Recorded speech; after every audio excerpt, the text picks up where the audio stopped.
Listeners, are you ready for your monthly literary adventure? We now have the BFF Book Club. Join us each month to explore a new book.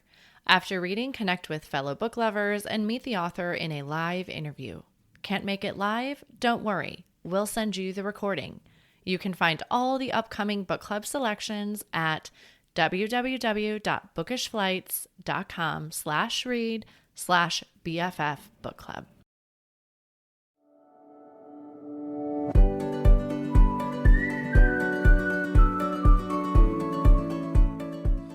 Hi, I'm Kara Infante, and this is Bookish Flights.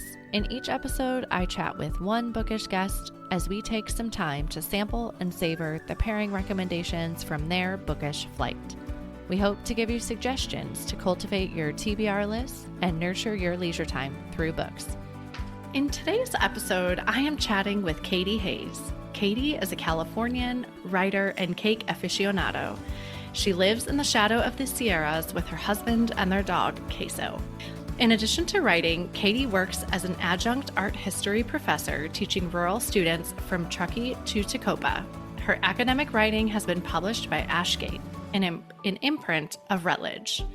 Her fiction explores how far humans are willing to go to believe the unbelievable, strange but real worlds, and complex female friendships.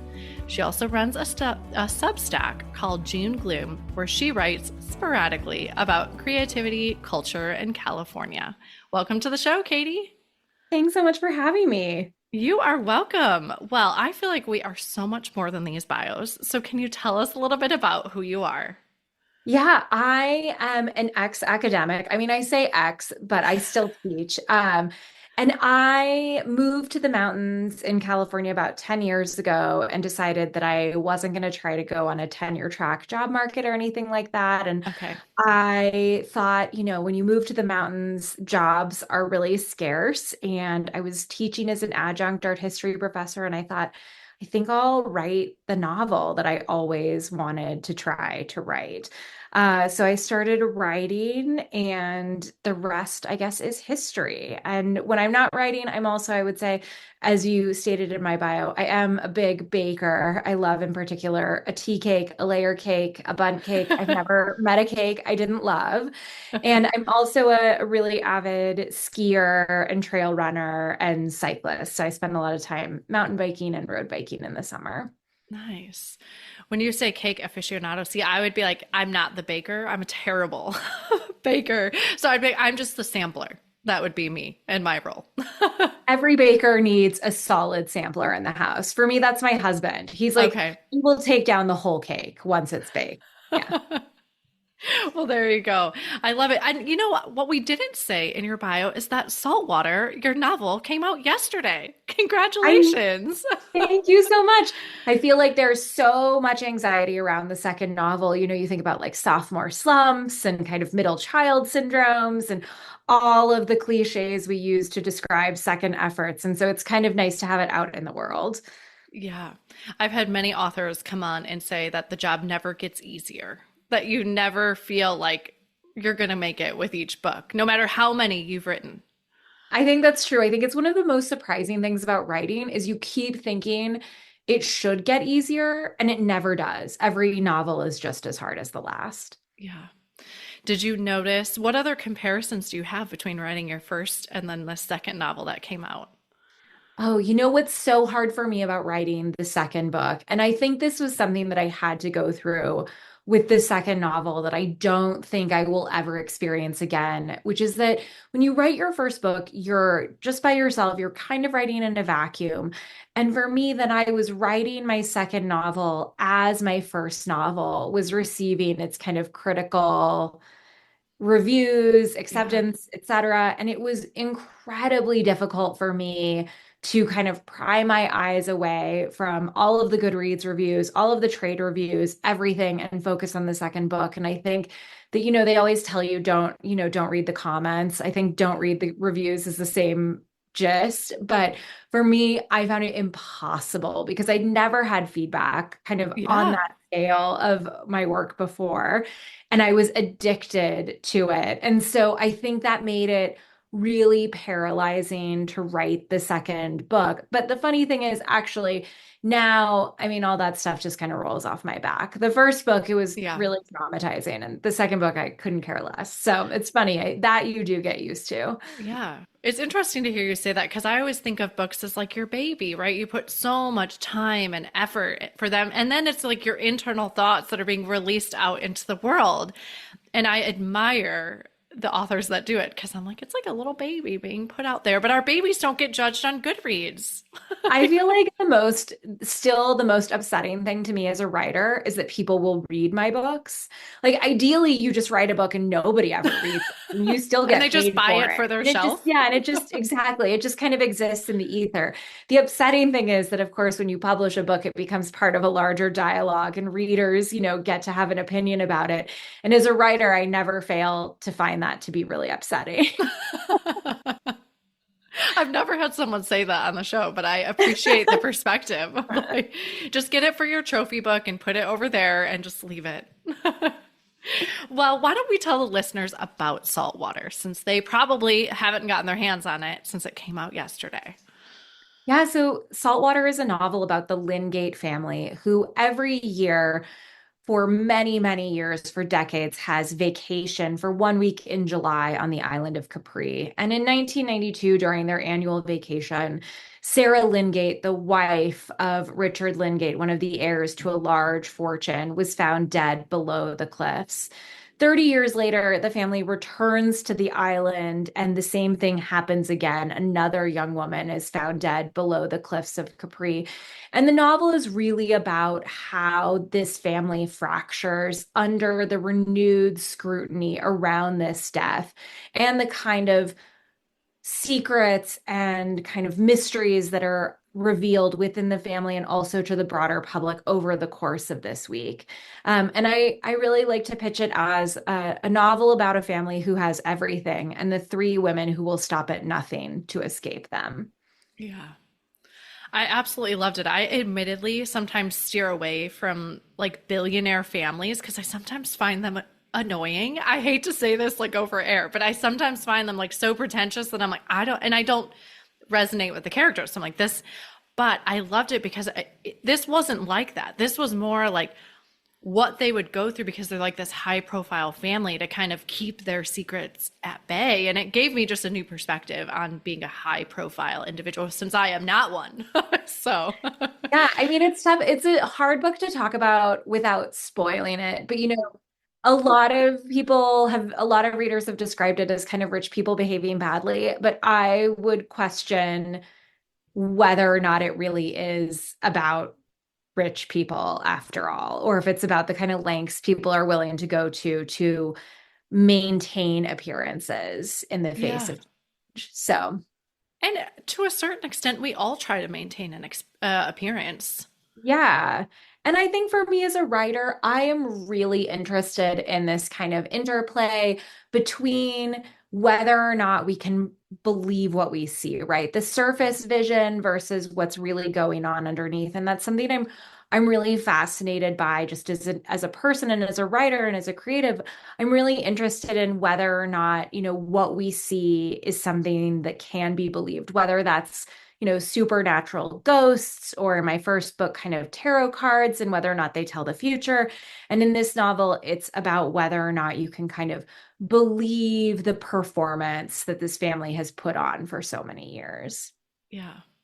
It makes me think about too that I'm an only child, but I'll hear, a group of siblings and they'll all tell the same story that happened to them in childhood very differently if you listen to all of them and just like what memories we hold on to and it makes me think it's like you all saw the same event, but you all took something away from it completely different. And right, it's like, who saw what really happened here? Like, I who am also I think, supposed to believe? yeah, and for me, I find the family to be a really interesting unit. I always joke that families are the cults you can't leave, Like, you can get broken out of a cult, but you can't Yeah. really get broken out of your family. And so I think there's also just this kind of mythology that builds up within families that, you have a set of shared stories, you have a set of shared experiences. You kind of grow up with a shared set of expectations. And I was really interested in exploring the way in which families can actually be kind of suffocating and cultish, especially, for the Gates, the Yeah. family in the book. Yeah. Yeah, for sure. Like I just feel like the family secrets and I think we could all think of some in our own family, but just when you are someone that is being watched as they were, right, as this rich family that comes to the island and they come all every year, and just when you're, when you're under the lens, Yeah. how do you keep that? So, Yeah, and it's interesting too because for me, the island of Capri really offered an opportunity to mirror that question. I'm really invested in my books in atmosphere and setting because I think if you're going to spend time with a novel, I mean, it takes time. Look, we are busy. It takes yeah. time to read a book. And if you are going to commit like 6 to 8 hours. I know there's some girlies out there who are reading these books in like 2.5 hours, and I don't know how they do it. I'm such a slow reader. Like Same. I am a slow reader. And so, if you're going to commit 6, 8, 10 hours to a novel, I personally always want to travel someplace interesting in my fiction. And of course, I think that anywhere can be interesting in the right hands. And so for me, Capri was the choice of the setting because it was really an environment and an atmosphere that mirrored that public-private pressure, that mirrored that kind of sense of performance of wealth, that had itself this kind of like just irresistibly glittering quality to it. But Yeah. then also as an island was always kind of falling apart materially around you. I mean, it's sort of like rotting into the ocean, and there's just flora and fauna material everywhere and being swept up every day. And so I really loved this idea that the setting would mirror that too. Yeah. I loved it because we had talked that we've lived in Sicily for a few years, and Italy just has such a special place in my heart. So I felt like I got to travel to Italy through the pages of the book. And I love when I can do that. When I can't escape my own couch, I can go through the book. So have you been to Capri before? I have. It's funny, Okay. when I was working on the novel, I made my husband, we were on vacation in northern Italy. We're both big skiers and mountain Yeah. bikers, and I'm a trail runner. And so we were in northern Italy for vacation in the summer, kind of. He was summer skiing. They have like skiing on the glacier, and I was doing some trail running. And I said to him, I'm like, I think we have to go all the way south Yeah. to visit this island because I'm writing this novel and I don't think I can write the novel without going. And so my poor husband drove us like 8 or 10 hours in summer Italian traffic. It was just like us and 7,000 Germans driving south down the Italian peninsula. Yeah. And then we took, obviously a ferry to Capri and spent several days there while I was researching the book, which is one of the benefits. I mean, one of the few benefits of being a writer is having, getting to write off a trip like that. Yeah, well, and it definitely felt like you were there. So I feel like you did a very good job of portraying that. And I feel like that would be very hard to do if you're not, if you've never seen it before, to give it that Yeah, piece. I think that's really true. I think it's such a unique island and such a unique environment that if you don't see it, and especially we were there during the high season in summer, Yeah. it's really hard to capture the atmosphere correctly. Yeah. Was it August by chance? Because August in Italy is crazy for travel. Yep, it was So, August, yeah. just like the first week of August. Crazy. Yeah, for listeners, if you don't know, Italy, well, almost all of Europe goes on vacation for the month of August. Like they just take the whole month off and they travel, and it's usually to like Spain or Italy and these southern countries, and they go to the beach. And so it's just extra chaotic in It August. was. Yes, definitely. Big chaotic summer vacation vibes for sure. Yeah. Well, kudos to your husband for driving in that, because I feel like driving in Italy alone is a whole nother ball game. It's true. He loves a challenge though. So, Yeah. Well, good for him. Well, what do you hope for readers? What do you wish that they'll take away from Saltwater as they read it? I really hope, first of all, I this book comes out in March. We have had Yeah. a long winter at this point. The first thing I hope readers take away from it is a good time Yeah. on an Italian island and like a moment of vacation. So that the first thing I think I want readers to take away is a feeling of escapism, even Yeah. if terrible things happen in the novel. The other thing I want readers to take away from it, and I touched on this earlier, is I want them to think about the way in which the novel actually really questions, plays with, and undermines the trope or the genre of rich people behaving badly. Because I think that that's something that we often see we see a lot of these books. I mean, my Yeah. book is part of this group, we see a lot of books of kind of outsider characters coming into these really affluent families, struggling to fit in or struggling kind of, against a nefarious plot to push them out or whatever, what have you. And I think for me, I really want this instead to be a really close examination of money up close and not just kind of rich people getting away with everything they want and someone getting something over on them. I want it to Yeah. be more about the kind of family environment and the kind of pressures that these characters feel. So I think those are the two things I'm really interested in readers taking away from it, like escapism and how families are cults themselves that you can't escape. Yeah. And it can mirror our own families at any level, right? Any scale of wealth, it can mirror our own families for sure.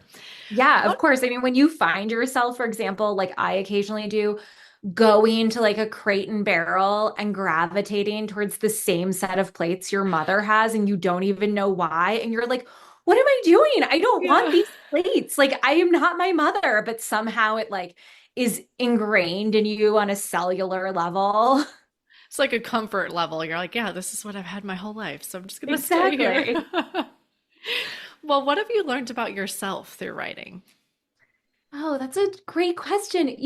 I think the one thing I've really learned through writing is to trust the process and to trust my instincts. I have an academic background, so I wrote a lot. I went to school in the humanities, and it's Sure. funny, I kind of got out of grad school and thought to myself, I mean, I have no marketable skills besides being able to write. That's it. That's all. I mean, critical thinking, but that's kind of it, is writing is your main material skill. And Sure. so I think I always knew that I was capable of writing something that was book length, but I think writing has taught me to trust my instincts around story in a way that I found both surprising and really fascinating. I'm also, I should say, not at all. I'm not a woo-woo person at all. When people start talking about manifesting or crystals or whatever, I kind of Sure. zone out, to be honest. Yeah. But I feel like writing has turned me into kind of a woo-woo person because there is always this sense that the work will somehow provide for itself, which sounds crazy, but which I have found to be totally true in practice. Yeah. And I imagine too, the more you write and the more that you do this, you can lean into that trust a little bit more, right? And your instincts because you've now done it before. And so you have the confidence in your ability to do it. I mean, I wish you got more confident trusting your instincts, but I think, like you said at the beginning, writers who say it never gets easier. I mean, Yeah, it never gets easier. But I think I, like a lot of writers, I personally keep a process journal. And I don't keep it religiously, but it's just like a document that I write in when I'm having a particularly hard time in a book, or if I'm having a particularly good time in a book. And I'll simply write down the date, the number of words I'm at, where I am in the draft, and how I feel. And I find, now I'm many books in, because also, I've written books that didn't get sure. published on my way to publishing books. And so I think now it's easy for me to go back and say, oh, in my third draft, it's usual that I lose faith entirely in the whole project.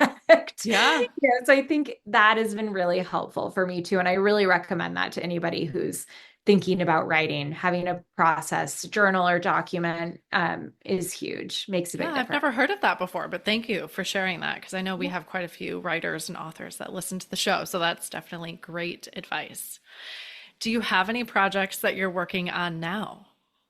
I am in the middle. Well, the middle is probably the wrong term. I am restarting a revision on my Okay. third book, which will be due literally I mean, when this comes out, it will have already been turned in. Oh, wow. Okay. It is due very, very soon. So I'm working on that right now, which is really, it's a very dark kind of horror adjacent novel about a small town in Northern California where Okay. unusual things happen, let's say. Okay. I'm glad you brought that up because we've talked about this a lot on the show. I need someone to give me like the caveat of thriller of like, you can still sleep after you read this. And I wanted to tell listeners that Saltwater is a book and a thriller that you can read and you can still sleep while reading it. Yes, 100%. I would say, and it's funny, it's so hard as a writer because of course your books are categorized in certain genres and Sure. we don't have a choice in how they're categorized. But Yeah. I always like to say that I think my books are more suspense than thriller, because I feel like with a thriller, there's always a ticking clock counting down. Sure. And my books don't always have that ticking clock. And so I always say too, if you're looking for more suspense, which I feel like is somewhere in between mystery and thriller, that's more Yeah. my speed. I like that differentiation. But yeah, we've talked about this quite a bit on the show of like, I need something that I can still sleep after I read it. And this was just that. So thank you for that. Oh, good. Yeah, well, let's switch gears a little bit and let's talk about who you are as a reader. What genres do you enjoy reading? Oh my gosh, I will read anything and everything. I am the kind of person who I love if there's a big commercial book that everybody and their mother is reading. I hate to be left out of discourse. Yep. Anytime people are talking about something, my husband always jokes that I have to be engaged in the discourse. I love it. So if there's a big commercial book, I read that. I love commercial fiction. I love really weird literary fiction. I love probably my primary most read genre, I would say, I would describe as like literary suspense. Okay. Um, so for example, I love books like Layla Slimani's The Nanny. I'm a Yeah. big fan of, in fact, I have it right here next to me. I'm a big fan of Jennifer Egan's novel, The Keep. I love Jean Hanff Corlitz, who I think is like criminally underrated. I haven't heard of it. Yeah. I'm so glad that her novel, The Plot, popped Okay. because all of her books are phenomenal. I am like a huge fan of hers. So I would say I read everything, but my favorite genre is really like a literary suspense novel. Fun. How in your busyness do you find time to read? I'm imagining like you're writing and then like, I don't know, do you get word overload sometimes? Like, how do you then fit reading into it all? I definitely do. I have a couple of rules. So, first of all, when I'm drafting or I'm in a book, I don't read contemporary fiction. Okay. My cutoff is 2005 when I'm drafting or reading, nothing published after Okay. 2005, because I find that when I'm drafting and I'm revising, if I'm also reading contemporary fiction, it's too easy to start asking myself questions like, am I doing this right? Should I be doing it differently? How's it going to measure up to kind of this book that just came out that's super Yeah. popular? Should I be changing things? So for me, I find like pre 2005 is great. I really prefer like pre 1998. Like I like an 80s, 90s novel when I'm Yeah. reading, when I'm revising or writing. And for me, I kind of have to read as part of my daily diet of work. So usually I will set aside an hour wherever I can find it in the day to like really read a novel. And I will say, my husband is a big reader, which I'm incredibly grateful for. So we Yeah. often read after dinner instead of watching a program together. Yeah. So I would say, like, out of the 7 days in the week, 3 or 4 nights a week, we actually just read after dinner Nice. instead of, watching TV. So, and like I said, I can do that because my husband loves to read too. So I'm lucky in that way. But yeah. Yeah. Yeah, when we moved to Sicily, actually, it was, well, we had Netflix at the time. I mean, it was pre before we had all these streaming services. And you just get tired of what's on Netflix after a while. And then it was like, it's either that or turn on Italian television. And I didn't know Italian enough. So that was really when I was always been a reader, but my reading just took off because I've just stopped watching TV. at that point, and then we came back to the States and I'm like, I don't really miss it. So now I like the quiet of the evenings. You know, my kids are so loud. Lord love them, but they are so loud. By the time they go in bed, I'm like, I don't want to hear anything else. Like, It's so peace. true.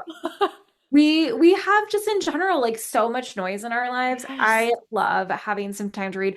I also find for me like if I have a day where I'm doom scrolling the news or I'm Yeah, scrolling social media too much, I go to bed feeling almost nauseous. I think both like visually and just energetically. And if I instead substitute that time with like reading a book, I go to bed feeling great and kind of steady and happy. And so I just try to be really mindful of my digital habits, which I think is really important now for more sure. than ever. Yeah, I think it's not the true reset button, right? When that's what you're doing, I find the same. Like, I just don't, I'm not as rested. I feel very, like, kind of lethargic almost through the Yeah. day if I don't hit, like, my true reset button, which is like the reading too. I leave my phone downstairs. I was like, not even temptation. I'm like, I go upstairs with my book and that stays down because it pulls us so hard. Oh, for sure. It does. Yeah. Well, you have been so gracious to bring a book flight with you today. Can you tell us how you chose these books?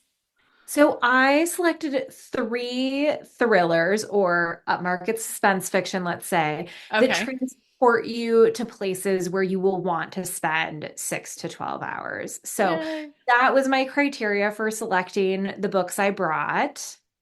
Perfect. What's the first one you brought today? So I brought with me Christopher Boland's A Beautiful Crime. If you talk to me for 5 minutes about reading, it is pretty much a guarantee that I will tell you to read Christopher Boland. I am a huge fan of his. He has many books in.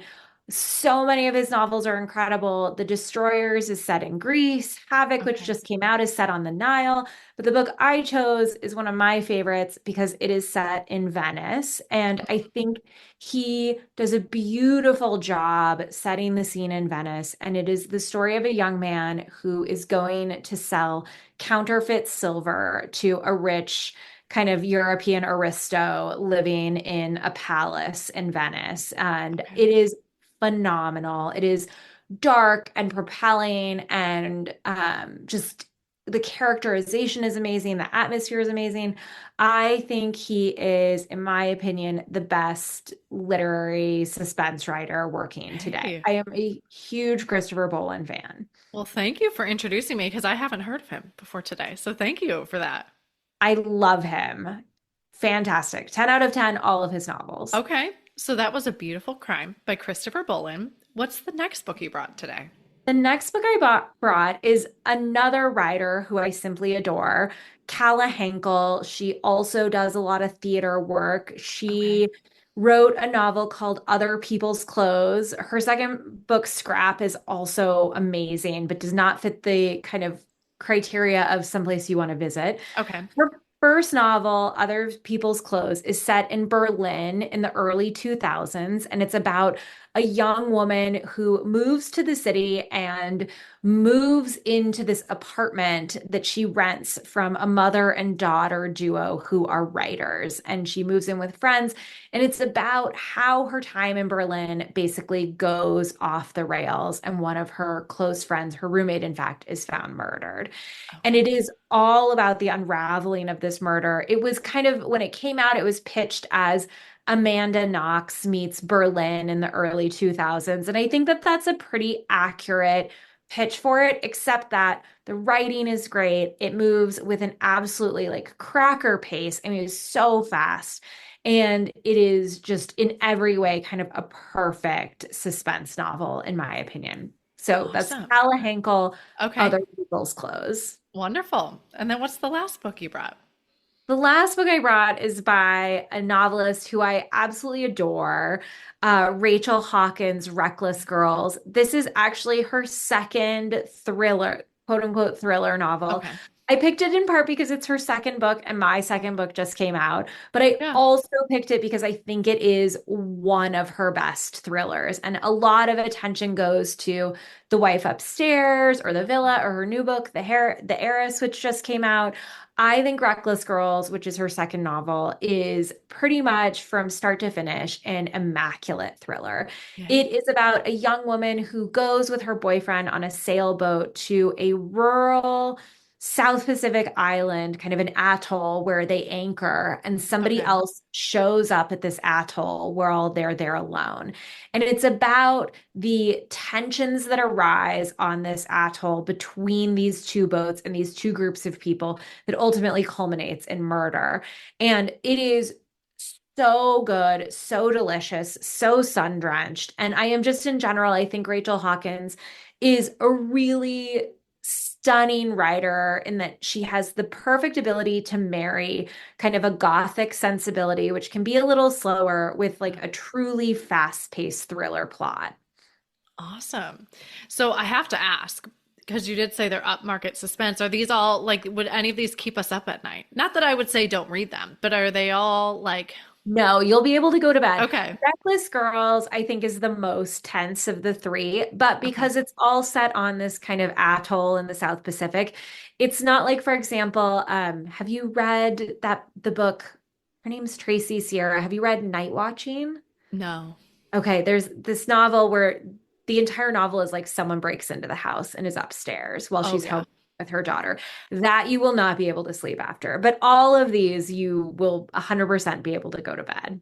Yeah, as we were talking, I was out and we had our Galentine's dinner with some girlfriends this week, and we were talking about like it was like back when I used to watch Unsolved Mysteries, and I was home alone, and I'd have to like go downstairs and turn the light off, and I'd like sprint downstairs and like sprint back up because I had scared myself so bad from watching Unsolved Mysteries, and I'm like, why am I doing this to myself? But we were talking about in relationship to books, and like there are books that make us feel the same, and then you're like, you just can't quite get the same amount of sleep after that.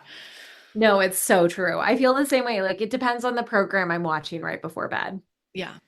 Okay, so that was Reckless Girls by Rachel Hawkins. Thank you so much for bringing those with you today. How I love Yeah. to end our show is with our bonus pairings, and these are a speed round of questions you can answer really quick. Are you a rereader? I am, but just recently, actually. Okay, I love that. I aspire to be one day when I have more time.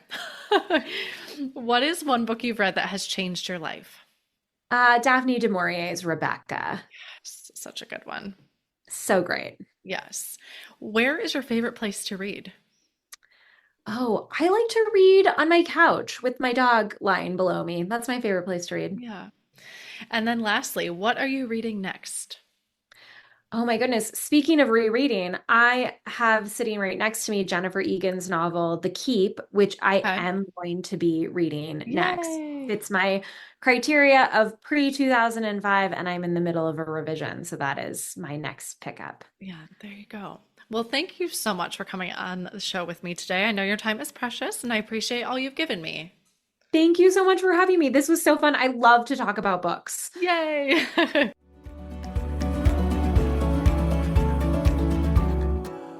Thank you so much for listening to this episode today with Katy Hays on thrillers that will take you places. We'd love to hear what you'd pair with this book flight at bookishflights.com. That is also where you can find more information about today's book flight or other books that we talked about. If you enjoyed the show, please head over to Apple Podcasts and leave a review. Your review not only helps the show, but it also helps the podcast to reach others. Make sure you are subscribed on Apple Podcasts or Spotify to make sure you will not miss an episode. That's it for today. Thank you so much for listening. As Emma Thompson said, I think books are like people in the sense that they'll turn up in your life when you most need them. Cheers to you, dear readers. Until next time.